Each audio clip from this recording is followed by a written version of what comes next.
The hospital told me my son died at 2:17 a.m. But 3 hours later, his phone sent me a message. Let that sink in. A dead boy sending a message. Before I explain what happened, I need to ask you something. If your child died in a hospital bed, and hours later their phone sent you a message saying, "Dad, they're lying," would you ignore it? Or would you destroy everything to learn the truth? If stories about truth, revenge, and secrets powerful people try to bury fascinate you, subscribe now. Because what you're about to hear ruined an entire hospital. And comment this below before the story continues. If you discovered doctors killed your child, would you forgive them or expose them? Now listen carefully. Because this story starts after my son was already dead. The night Ethan died, the rain wouldn't stop. Hospitals feel colder during storms. Like the building itself knows something terrible is about to happen. The doctor met me in the hallway. Dr. Victor Harrison. Top surgeon. Perfect reputation. Perfect smile. "I'm very sorry, Mr. Carter," he said. "Your son suffered sudden cardiac arrest after surgery." Sudden. Unexpected. Unavoidable. That's the language hospitals use when they want you to stop asking questions. But when I entered Ethan's room, something felt wrong. Terribly wrong. His bed sheets were messy. Machines unplugged. And Ethan's hand was clenched tightly, like he died holding on to something. I gently opened his fingers. Inside his palm was a tiny folded piece of paper. 3 words, written in shaky handwriting. "Dad, don't trust them." At that moment, the pain of losing my son turned into something colder, something sharper. Suspicion. But the real nightmare didn't start until I got home. Because at 5:46 a.m., Ethan's phone lit up on my kitchen table. One new message. From my son? My son who had already been dead for 3 hours. The message said only 6 words. "Dad." They didn't mean to kill me. And that's when I realized something terrifying. My son didn't die by accident. He died because of something he saw. And whoever was responsible thought the secret died with him. They were wrong. Because for the next 3 years, I stopped being a father and became something much worse. Someone who had nothing left to lose. And nothing more gay. Grief does strange things to the mind. It makes ordinary details feel dangerous, suspicious, wrong. But the more I replayed that night in my head, the less it felt like coincidence. 12-year-old boys don't die during routine surgeries.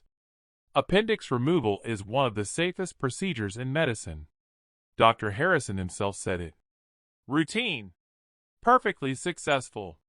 But my son died anyway. And he left a warning. Don't trust them. The next morning, I returned to the hospital. Not as a grieving father, but as someone who needed answers.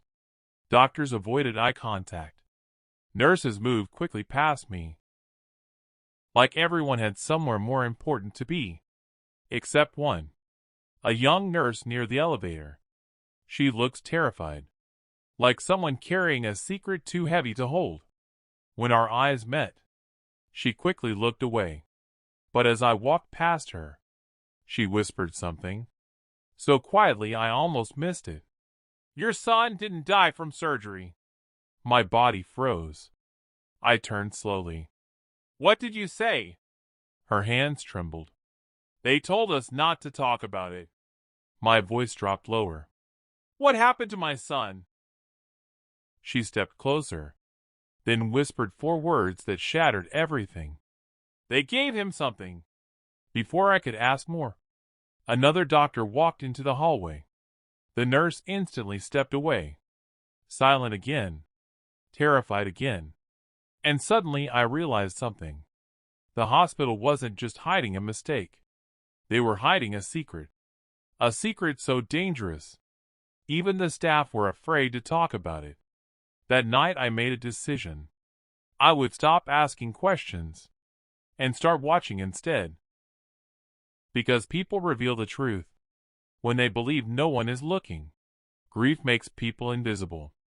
No one fears a broken father. They think he's weak, distracted, harmless.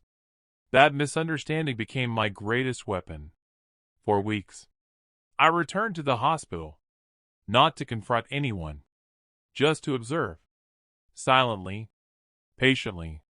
And that's when I noticed something strange. Dr. Harrison followed the exact same routine every night. He left the hospital at 10:15 p.m. every single evening. Same black car, same route, same timing. Perfect routines are dangerous because they expose secrets. One night, I followed him across empty streets, through quiet neighborhoods, until he stopped outside an old research building near the harbor. It wasn't a hospital. It wasn't even listed online. Just an abandoned-looking facility surrounded by tall fences. Security guards opened the gate for him. He drove inside. Then the gate closed again.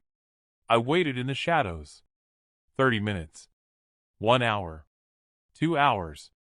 Finally, the gate opened again.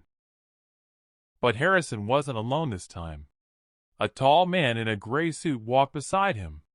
Someone powerful. Someone confident. And behind them, a refrigerated transport truck rolled out of the building. Hospital transport. But it wasn't heading toward any hospital. It drove toward the harbor docks. Toward dark water. Toward silence. A terrible thought crept into my mind. Hospitals use refrigerated trucks for only one thing: bodies. And suddenly I understood something terrifying. My son wasn't the first. The nurse contacted me again 2 weeks later. Not at the hospital, but in a parking garage downtown. She arrived shaking, terrified someone had followed her. "My name is Lily," she whispered. "What I'm about to tell you could get me fired." I looked at her. "Just tell me what happened to my son." She swallowed hard. "The surgery was successful. Your son woke up afterward." My chest tightened. "What happened next?" Her voice trembled. "Dr. Harrison gave him an injection. Not standard medication. Something experimental." My blood turned cold. "Experimental?"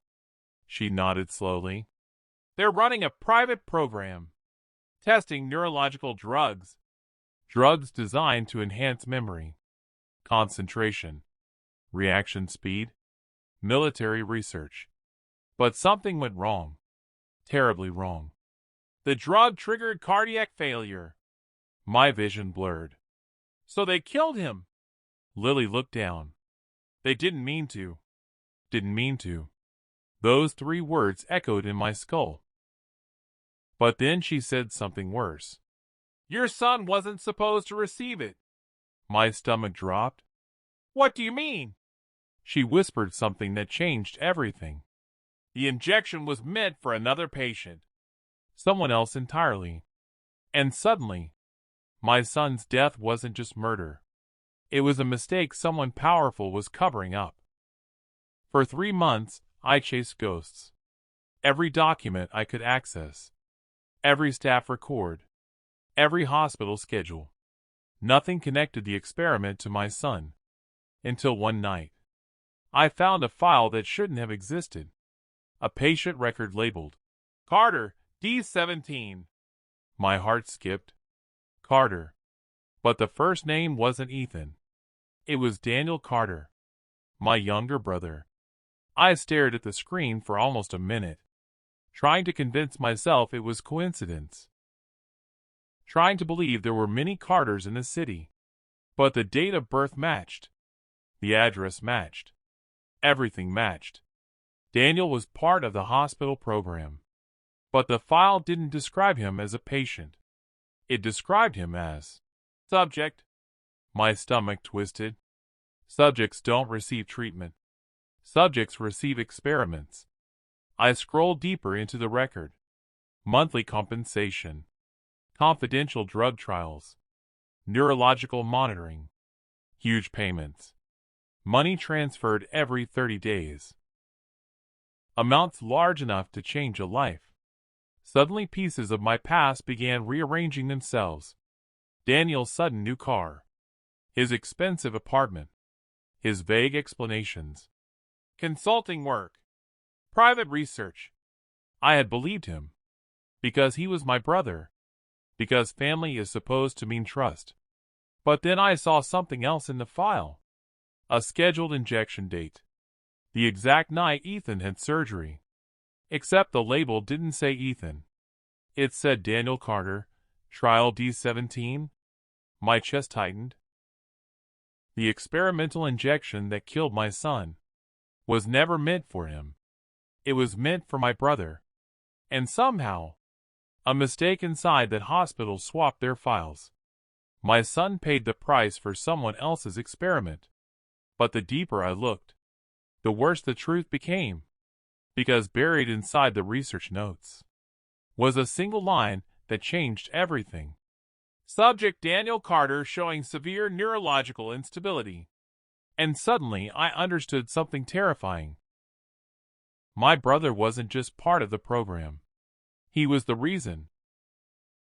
I drove to Daniel's apartment that same night. Rain followed me the entire way. The same cold rain from the night Ethan died. It felt like the universe repeating a warning. Daniel opened the door slowly. When he saw my face, his smile disappeared. "Marcus, what are you doing here?" I didn't answer. I just held up a printed copy of the file. The words, "Subject Daniel Carter," stared back at him. His eyes widened instantly. And in that moment, I knew the truth before he even spoke. "You knew," I said quietly. Daniel looked away. "You knew about the experiment." Silence. Heavy silence. Then his shoulders dropped, like a man who had been carrying guilt too long. "I didn't know Ethan was there," he whispered. My hands clenched. "So you admit it." He rubbed his face nervously. "They offered money, Marcus. A lot of money. Clinical trials. Memory enhancement drugs." It sounded harmless. Harmless. The word made my blood boil. "So you sold your brain to a hospital experiment?" "They told me it was safe. Just monitoring neurological responses." His voice shook. "But after the first few injections, things started changing." "What things?" He hesitated. "Memory gaps. Nightmares. Sudden aggression." The hospital promised a stronger version of the drug would stabilize everything. Trial D17. The injection scheduled the night Ethan had surgery. But then Daniel said something that froze my entire body. "I canceled the trial that day." My eyes narrowed. "What?" "I called them that afternoon. I told them I was quitting." My mind raced. "If you canceled, then why did they still prepare the injection?" Daniel's voice dropped to a whisper. "I think they needed results." Realization hit me like ice water. The hospital hadn't made a mistake. They had simply used the nearest available patient. My son, a 12-year-old boy. Disposable. Convenient. And suddenly the truth became darker than revenge. Because Ethan didn't die from an accident. After leaving Daniel's apartment, I didn't feel rage. I felt clarity. Cold. Precise. Terrifying clarity. Because revenge fueled by anger is messy. But revenge guided by patience is unstoppable. For the next year I disappeared from everyone's life. Friends assumed I was grieving. Family believed I was broken. But every single day, I worked. Hospital employee schedules. Private research grants.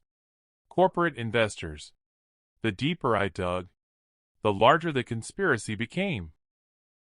The experimental program wasn't just one hospital. It was funded by pharmaceutical companies, private military contractors, investors who would never appear in public documents. Hundreds of millions of dollars, all hidden behind research labels. But one discovery mattered more than anything. The hospital planned to present the drug publicly. A medical conference. 3 years after Ethan's death, Dr. Harrison himself would unveil the results. That was the moment I had been waiting for. Because exposing the truth quietly would never be enough. People like Harrison survive scandals. They bury evidence, pay lawyers, control narratives. No! The truth needed a stage. A moment so public, so undeniable, that it could never be erased. So I prepared something bigger, something impossible to ignore. And when the conference day finally arrived, Dr. Harrison believed he was about to become famous. He had no idea. He was about to become the most hated doctor in the country. The conference hall was enormous. Hundreds of doctors, researchers, investors, cameras everywhere. Dr. Harrison stood confidently on stage, explaining the future of neurological medicine. His voice carried across the room. Calm, professional, proud. Behind him, a giant presentation screen glowed. Charts, graphs, medical breakthroughs. Then he said the words he had been waiting years to say. Our trials have shown extraordinary success. That's when I walked down the center aisle. Slowly. Quietly. No one noticed me at first. Just another guest. Another researcher. Until I reached the control panel beside the stage and inserted a flash drive. The screen flickered. Harrison stopped speaking, confused. Then the first document appeared. Confidential trial reports, illegal human experiments, hidden patient files. The room began murmuring, doctors whispering, cameras turning. Then the second document appeared. My son's medical record, highlighted in red, cause of death. Experimental injection. Harrison's signature approving the trial. The entire hall fell silent. His face turned white. And then the final image appeared. A photograph. Ethan, 12 years old, smiling, alive. Underneath it, 6 words filled the screen. He was never part of your experiment. The silence in that room felt louder than any scream. Within minutes, the conference dissolved into chaos. Journalists rushed the stage. Security scrambled. Investors began making frantic phone calls. Dr. Harrison tried to speak, tried to deny everything. But the documents kept appearing. Financial transfers, internal emails, hidden drug trials, evidence impossible to erase. Then one final recording played, Daniel's voice, confessing his role in the program, explaining the canceled trial, explaining the injection that killed Ethan. And suddenly the story wasn't about medical research anymore. It was about murder. Police arrived before the conference ended. Executives were detained. Research departments shut down overnight. The hospital that once looked untouchable collapsed in a single afternoon. 3 years of lies shattered in 3 hours. But when the reporters found me later, they asked one question. Was it worth it? I thought about Ethan. About his laughter. His soccer games. His last note in the hospital bed. Then I answered honestly, it wasn't revenge. It was truth. 3 years ago, my son sent me a message after he was already dead. 6 words that refused to let me forget. Dad, they didn't mean to kill me. For a long time, I believed those words meant forgiveness. But now I understand something different. Ethan wasn't protecting them. He was protecting me. Because hatred destroys people. But truth exposes them. Dr. Harrison is in prison now. The research program is gone. The investors vanished. The hospital wing where Ethan died was permanently closed. Sometimes people ask if I feel peace now. The honest answer? No father ever finds peace after losing a child. But there is something else. Something quieter. Justice. Because the people responsible for my son's death believed one thing. They believed Ethan would be forgotten. Just another medical statistic. Just another mistake buried in paperwork. But they underestimated something simple. A father's memory. And the one thing more dangerous than revenge is a father who refuses to let the truth stay buried. Because silence protects lies. But truth destroys them.